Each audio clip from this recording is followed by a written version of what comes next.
वक्फ board सिर्फ और सिर्फ प्रॉपर्टी का विषय नहीं रह गया। महिला के पारिवारिक अधिकारों को छीनने का भी कुछ लोगों ने इसको माध्यम बना दिया। मोदी सरकार ने कहा कि आप 3 बार तलाक देकर एक मुस्लिम महिला को त्याग नहीं सकते।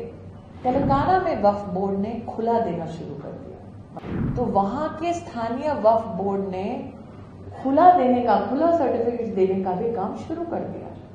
कई केसेस ऐसे आए जिसमें महिला को प्रताड़ित किया गया कि वो अगर धमकी के बाद भी अपना महर छोड़ के खुला एक्सेप्ट ना करे तो उसका जीना दूभर हो जाता। अहमदिया समाज ने कहा कि उनके प्रदेश के वक्फ बोर्ड ने उनको एक्सकम्युनिकेट कर दिया, मतलब नॉन मुस्लिम डिक्लेयर कर दिया, जो हमारा संविधान नहीं करता। कि जब हम एक संवैधानिक पद पर बैठते हैं तब हमें अपने धर्म की दृष्टि से नहीं, अपने संविधान की दृष्टि से जनता की सेवा करनी होती है। इसलिए आज निश्चित रूप से 2-3 बातें वक्फ बोर्ड के संदर्भ में जो मेरे अनुभव में मैंने देखी और मुझे थोड़ा उसको देखकर चिंता हुई, वो ये है। तेलंगाना में वक्फ बोर्ड ने खुला देना शुरू कर दिया, मतलब मोदी सरकार ने कहा कि आप 3 बार तलाक देकर एक मुस्लिम महिला को त्याग नहीं सकते।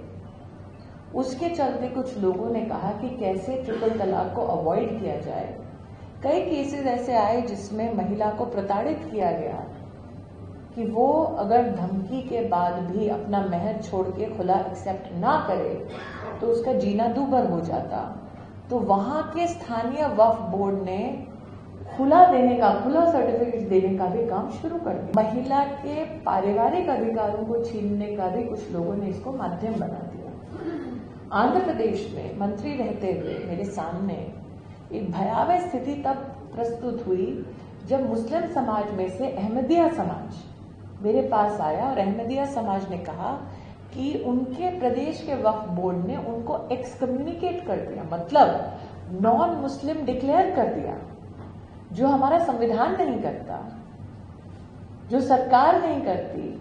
वो सारी की सारी एक्स्ट्रा कॉन्स्टिट्यूशनल पोजीशन एक प्रदेश के वक्फ बोर्ड ने अपने में समाहित कर ली, और किसके कहने पर? जमात के सपोर्ट में।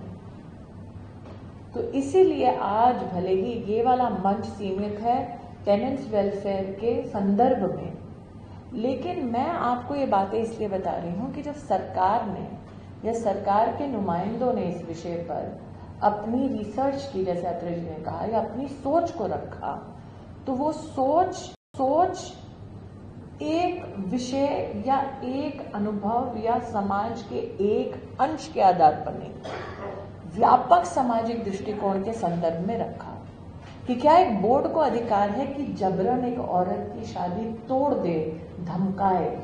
क्या एक बोर्ड को अधिकार है कि किसी को नॉन मुसलमान जो इस्लाम में मानता है उसको नॉन मुस्लिम डिक्लेयर कर दे?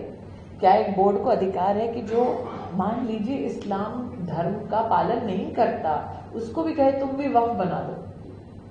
तो इन सारे विषयों के ऊपर चर्चा और चिंता करने के बाद सभी, हाँ ये सत्य है कि ऑल इंडिया वक्फ काउंसिल की मैं पहली नॉन मुस्लिम चेयरपर्सन बनी,